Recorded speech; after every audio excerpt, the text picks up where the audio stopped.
Anti-Semitism is violence or hatred against Jews for being Jews. Okay? Yeah. So you can hate somebody for doing something wrong, and maybe justifiably. But if you say to someone, if I say to you, Jeff, listen, I got a problem with you, and you say, well, what is it? And I tell you, it's the fact that you exist. Well, what are you supposed to do about that?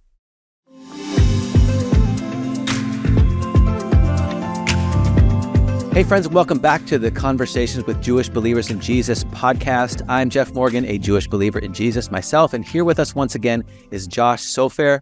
Josh is also a Jewish believer in Jesus. He is also the Director of Staff Development with Jews for Jesus. Josh, it's great having you here. Thanks, Jeff. Nice to be with you. If you haven't seen Josh's testimony video, go check it out, but wait till the end of this video to go see it. It's really awesome.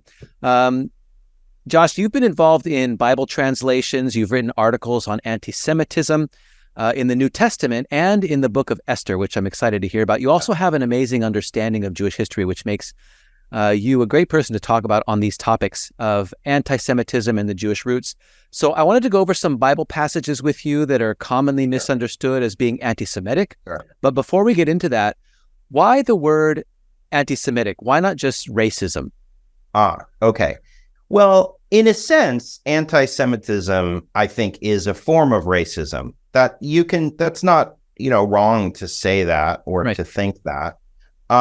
It might be helpful just to think about a working definition of anti-Semitism. So here's the definition that I typically use.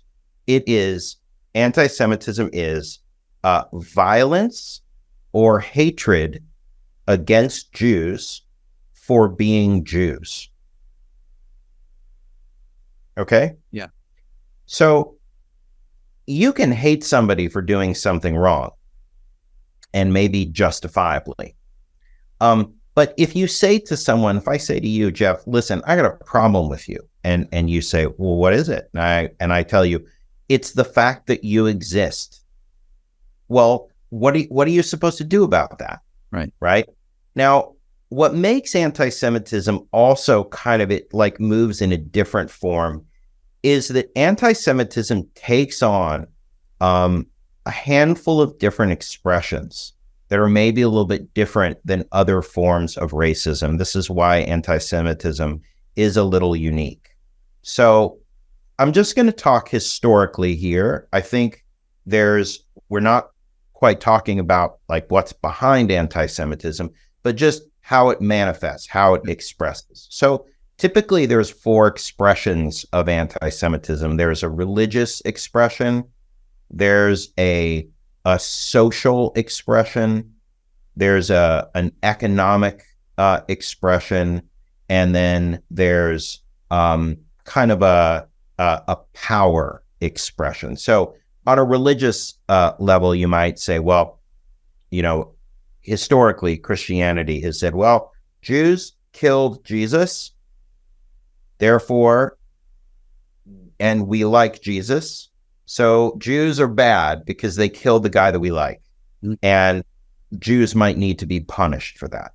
That would be an example of religious anti-Semitism. Mm-hmm. And there's more than just Christian, I should say.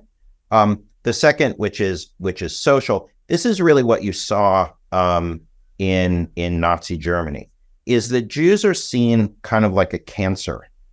And so the presence of Jews is bad. Just the fact that Jews exist create something in the world around you that is negative. Mm-hmm. And so like a cancer, what you have to do is eliminate or kill all of that cancer.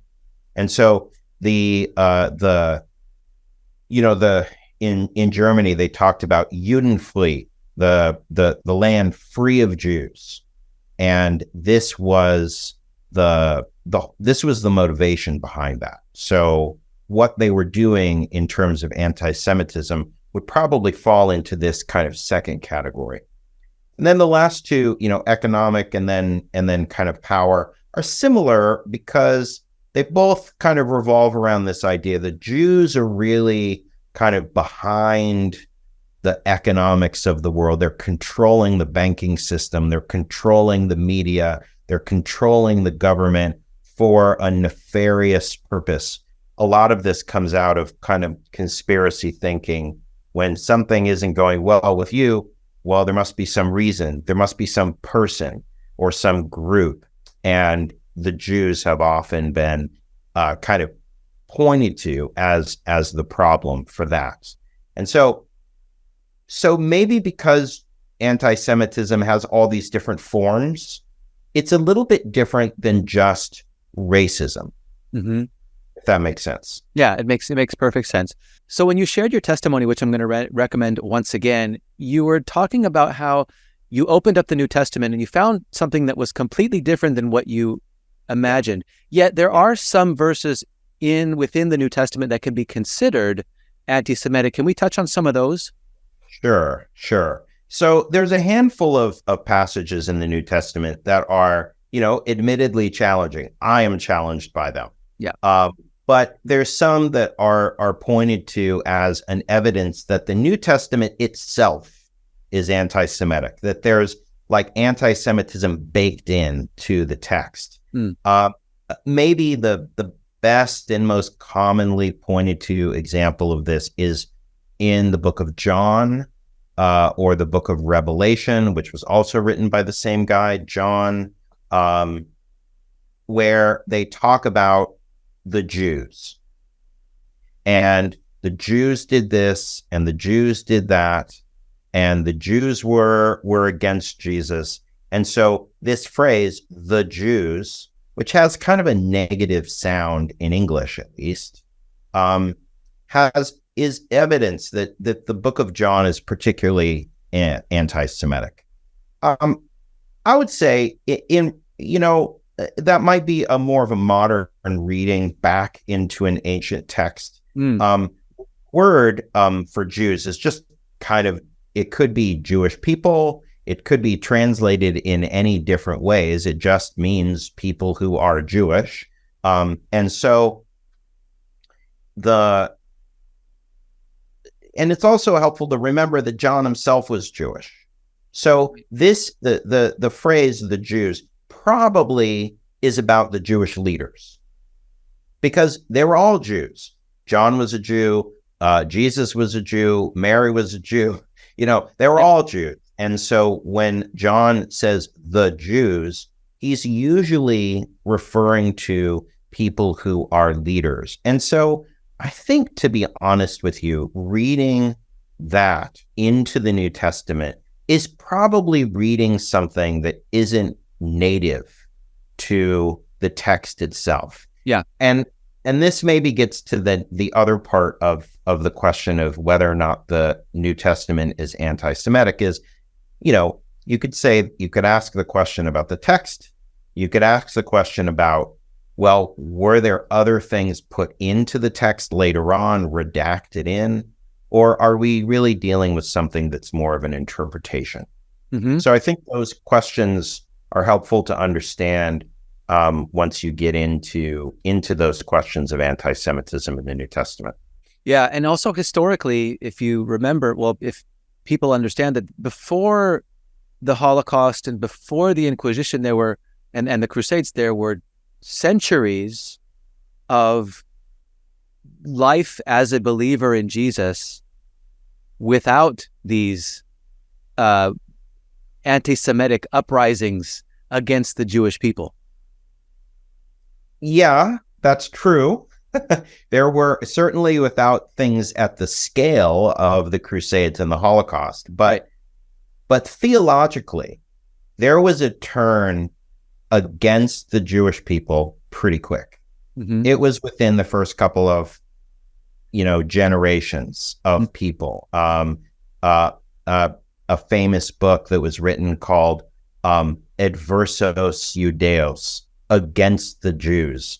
And you can take a guess at what that book was really about. And so in the 3rd and 4th century, there were a number of Christian theologians that were already publishing pretty substantial polemics against Jewish people. Mm-hmm. Those would go on to fuel the anti-Semitism that went on afterwards, and even fuel things like the Crusades and the Inquisition. But that did start fairly early, sadly.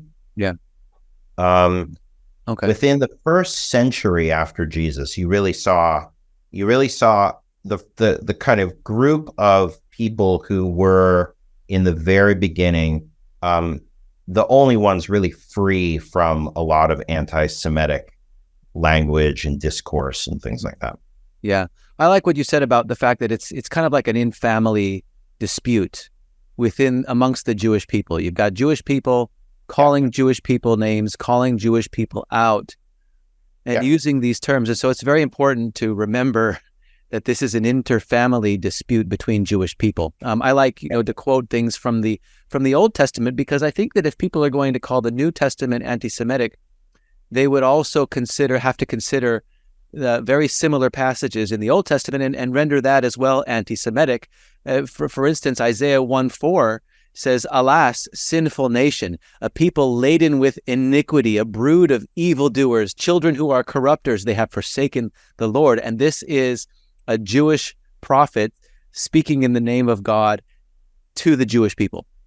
Yeah. That's a great verse, because it reminds me of what Jesus said when he talked to the Pharisees, the Prushim, the leaders of Israel at the time. He called them a brood of vipers. Right. So there in Isaiah, it's a similar kind of idea. Yeah, there was a lot of hostility internally.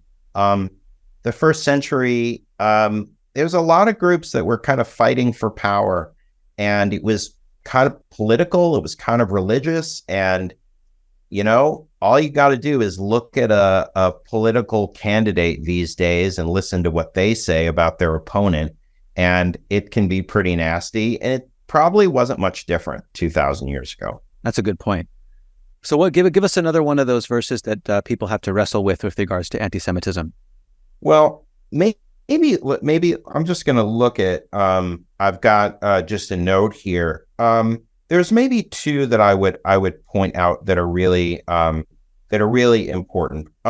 In Matthew chapter 27, verse 25. So this is one of the 4 Gospels, one of the stories of Jesus's life. This one was written by Matthew, and there's a verse in there, and it says, "His blood will be on us and our children."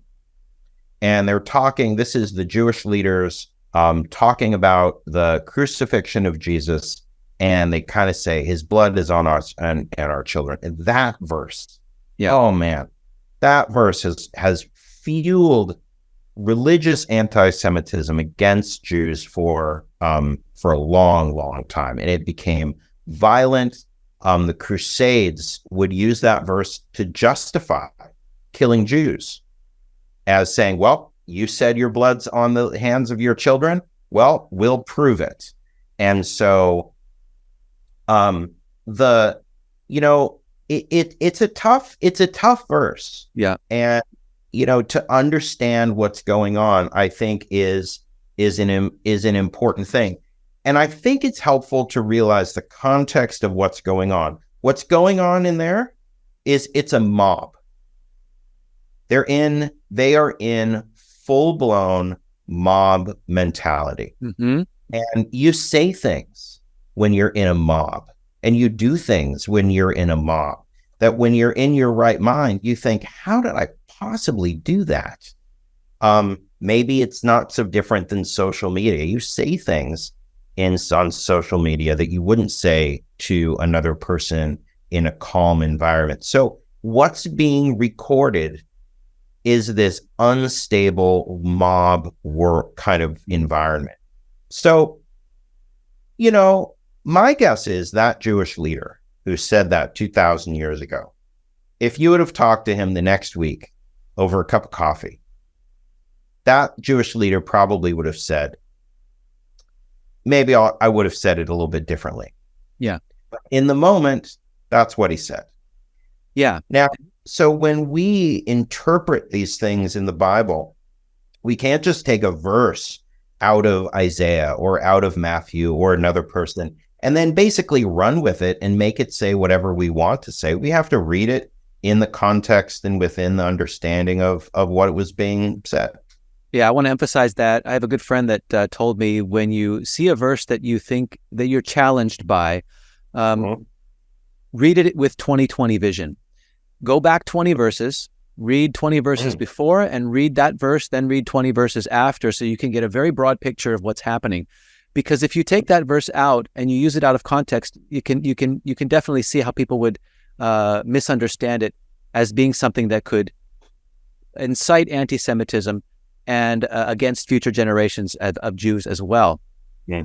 But if you look back and you see this mob and you see the different Bible translations as well as how they, one Bible translation says that the mob, they yelled back and said, and so they're obviously angry. This is a mob mentality, and you find that out when you read with 20/20 vision. So, go ahead.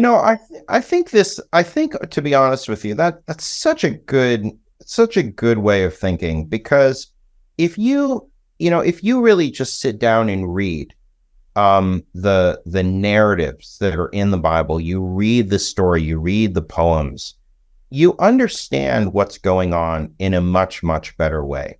When anybody, whether it's a missionary trying to prove a point, or whether it's a counter missionary trying to prove their point, whenever either of them just take a verse and they say, here, the Bible says this, the Jews, see, it's anti-Semitic. It doesn't really make sense. And so you have to read it within the context of what's going on. That's a great point. That's a great point. Yeah. So you mentioned that there are some verses actually in the book of Esther, or some passages in the book of Esther. Can you talk about those? Well, I mean, the book of Esther is a book about, among other things, anti-Semitism. Yeah. If you remember the story, Esther is in Persia.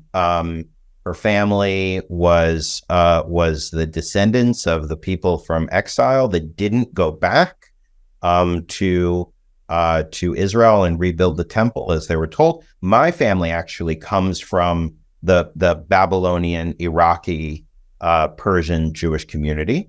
So that's my history. And so through the course of a variety of different things, one of the main stories in the people in the story is this guy named Haman. Jeff? Oh, woo. Yeah, very good. Okay, good. So Haman it gets offended by Mordecai. Yay! Mordecai! Okay. Haman gets offended by Mordecai. Yeah. And as a result, what does Haman do? He says, I'm going to kill all the Jews. I'm not just going to punish Mordecai. I'm not just going to punish Esther, but every single Jew alive will be killed. That's his solution. Yeah. And so Esther, the sort of backstory of Esther is it's a story of attempted genocide. That's what Haman was trying to do. Yeah. And what's interesting is it's one of the only books, maybe the only book in the Bible that doesn't explicitly mention God's name, but God is very, very present in every element of that story. And so, so it does show it. So there's, you could say a similar thing about Pharaoh in Egypt, and there are these other stories too. Yeah. Yeah. Well, that's great. Josh, I am so grateful to have you here. Thank you so much for your wisdom and talking us through that, because these topics are very challenging. Yeah. So thank you for that, and thank you for being with us here today. Yeah, you bet. If you'd like to contact us, visit our website at jewsforjesus.org. You can also visit us and follow us on Facebook, Instagram, and TikTok. So stay tuned for more episodes with Josh Sofer coming up. And God bless you all. May you all find peace, hope, and everlasting life in our Messiah, Yeshua.